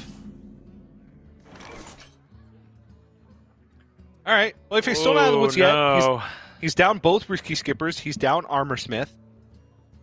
Yes, he's staring at an Arcanite Reaper. Yes, there's a Cobalt Sticky Fingers on board, but Bloodyface's armor gain is limited. And Zalae does have the Eldrazi Warblades to kind of offset this damage that he's going to be taking. Uh-oh. Oh, jeez. Oh, wow. This is starting to get way out of control.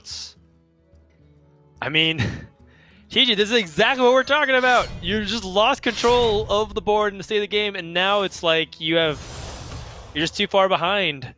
And you're drawing Battle Fiend in a state of the game where it's not helpful at all.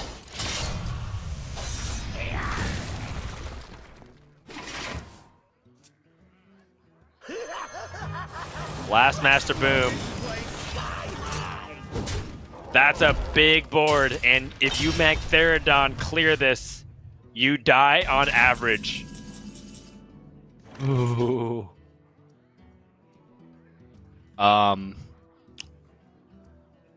I'm sensing the end of the road here, TJ. He can soul. No. Soul Shard, Lapidary, then Shard Shatter Mystic, Battle Fiend, and no, he doesn't. He can't play the Battle Fiend. It's a problem. Nothing works out. Demons. Demons. I think he has to take a risk here. I think he has to go for the Magtheridon and the Mystic and hope that these boombots all hit for one. He can't. There's no board space. Grows short. Oh, you're right. Yeah. What am I thinking? What am I talking about? There's no board space for that. Yeah, He's in big trouble. There's just like not. This is. I mean, just hope that I was there's no trying to- brawl. Because now he just hits face with everything and brawls, and that's that's it. Yeah, that's it. Well, I mean, it's not guaranteed. It's very close. Wait, isn't it because he has the Horde Pillager?